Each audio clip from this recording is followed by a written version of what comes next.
How to add a sticker to your iPhone photo in iOS 18. So let's get started. In iOS 18, Apple has made it easier to add stickers to your photos directly in the Photos app using the markup tools. So, first of all, open the Photos app and choose the photo you want to edit. Now, once you choose the photo, all you have to do is tap on the three dash icon available at the bottom of your photo. Then simply tap on the markup icon, a pen tip in a circle.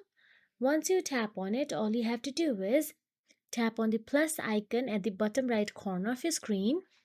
Then tap on the add sticker. Once you tap on the add sticker, choose from your live stickers, emoji stickers, memoji stickers, or any third party sticker packs you have added. Now all you have to do is tap on this sticker and drag the sticker to where you want it on the photo.